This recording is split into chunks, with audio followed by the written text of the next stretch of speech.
आप सबको मेरा सादर प्रणाम। मंच पर बैठे हुए हमारे प्रभारी महासचिव श्री अविनाश पांडे जी, उत्तर प्रदेश कांग्रेस के आदरणीय अध्यक्ष श्री अजय राय जी, विधानमंडल दल की नेता श्रीमती आराधना मिश्र मोना जी, हमारे विधायक और मेरे भाई वीरेंद्र चौधरी जी, इस यात्रा के कन्वीनर श्री PL पुनिया जी और इस मंच पर जितने सम्मानित नेतागण बैठे हैं, आपको मेरा अभिवादन। और आप लोगों से मैं इतना कहूँगी कि आपको जब भी देखती हूँ ताकत दुगनी हो जाती है, क्योंकि कितनी भी आंधियाँ चलें और उस आंधियों में अगर ये झंडा फहरा रहता है और आप यहाँ पर रहते हैं तो ज़रूर मजबूती मिलती है। जैसा कि मोना जी ने और बाकी सब लोगों ने यहाँ पर विस्तृत रूप से यात्रा का बातें बताई हैं, कब आएगी यात्रा, 20 जिलों से चलेगी। मैं 2-4 छोटी बातें यहाँ पर यात्रा से संबंधित बोलना चाहती हूँ और ये यात्रा क्यों ज़रूरी है और इसको सफल बनाना क्यों हम सबका कर्तव्य है और हमारा काम है। कन्याकुमारी से कश्मीर तक 4,500 किलोमीटर पैदल चलकर नफरत के बाजार में मोहब्बत की दुकान खोलने का काम राहुल गांधी जी ने किया था भारत जोड़ो यात्रा के माध्यम से। और इस देश में मोहब्बत की बात होने लगी, इस देश में नारा गूंजने लगा कि कुछ भी हो जाए ये देश जुड़ा रहना चाहिए, ये देश जोड़कर रखना है। और उसके बाद जबरदस्त डिमांड थी, पुकार थी कि एक यात्रा पूर्व से पश्चिम की ओर की जाए और ये यात्रा पूरब में कहीं भी शुरू हो सकती थी, लेकिन ये यात्रा मणिपुर से ही शुरू हुई और ये मुंबई में समाप्त होगी। ये मणिपुर से इसलिए शुरू हुई यात्रा क्योंकि मणिपुर 8 महीने से जल रहा है। 8,000 के 2 जहाज हैं हमारे प्रधानमंत्री के पास, लेकिन मणिपुर के लिए 8 मिनट नहीं है। और ये कांग्रेस की प्रतिबद्धता थी कि मणिपुर के लोगों के साथ खड़े होकर हम अपनी यात्रा वहां से शुरू करेंगे और मुंबई में समाप्त करेंगे। इसको चाहते तो भारत जोड़ो यात्रा कह सकते थे, लेकिन 10 साल से इस देश ने अन्याय का दंश सहा है।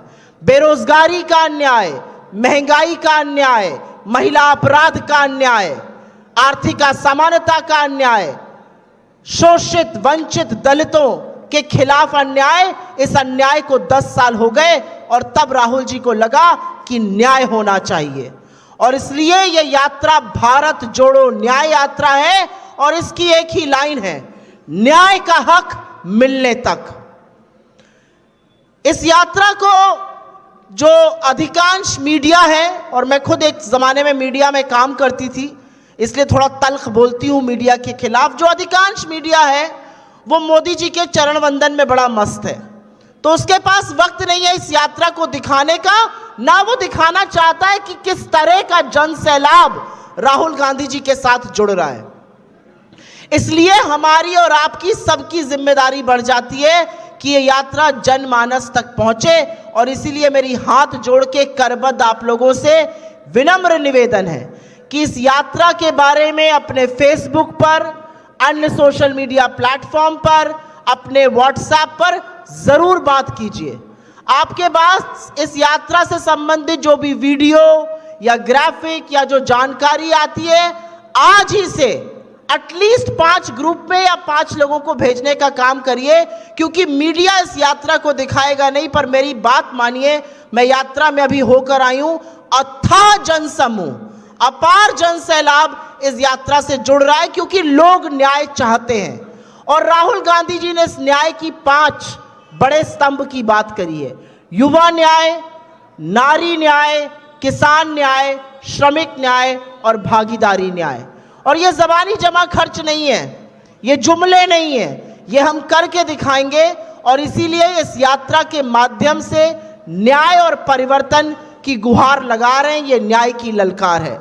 मैं आप सब लोगों से पुनः प्रार्थना करती हूँ कि इस यात्रा को अपने माध्यम से, अपने जानने वालों के ग्रुप में, अपने परिवारों के ग्रुप में, अपने जो कुछ प्रोफेशनल ग्रुप होते हैं उसमें ज़रूर साझा करिए।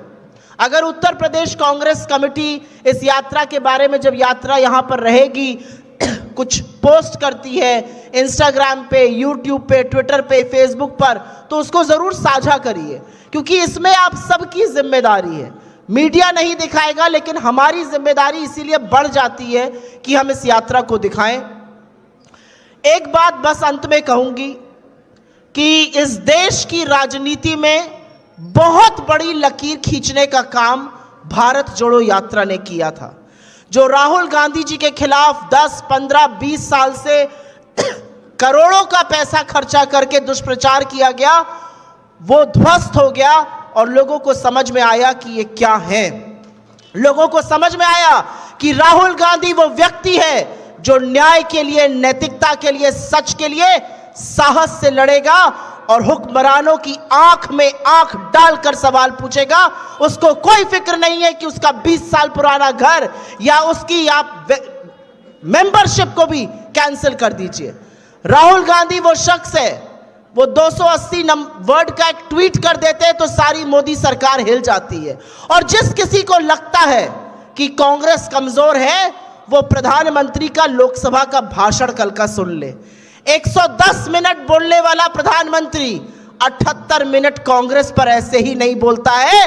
उसको पता है कि अगर उससे कोई लड़ सकता है, अगर उसके खिलाफ कोई खड़ा हो सकता है, अगर उसकी आंखों में आंखें डालकर कोई सवाल पूछ सकता है, तो वो कांग्रेस पार्टी है। आपके जैसे कांग्रेस के कार्यकर्ता हैं, आपके जैसे कांग्रेस के सिपाही हैं और हमारे राहुल गांधी जी जैसे नेता हैं। तो इस यात्रा को जहां से भी ये जाएगी सफल बनाना हम सबका काम है। जितने ज़्यादा लोगों को जोड़ सके, इसके बारे में जितनी चर्चा कर सके वो ज़रूर कीजिएगा। आज शाम को, जैसा कि महासचिव जी ने आपके सामने कहा था, एक कल्चरल प्रोग्राम है, एक सांस्कृतिक कार्यक्रम का आयोजन किया गया है इंदिरा गांधी प्रतिष्ठान में। वहाँ पर आइए और इस यात्रा के बारे में हम न्याय की क्यों बात कर रहे हैं, कितना अन्याय हुआ है पिछले 10 सालों में, उसको ज़रूर सुनिए और आगे उस बात को बढ़ाइए। न्याय का हक मिलने तक ये लड़ाई जारी रहेगी और हम सब न्याय योद्धा बनकर दिखाएंगे। ये विश्वास राहुल जी को और यहाँ पर बैठे हुए नेतृत्व को आपको दिलाना है।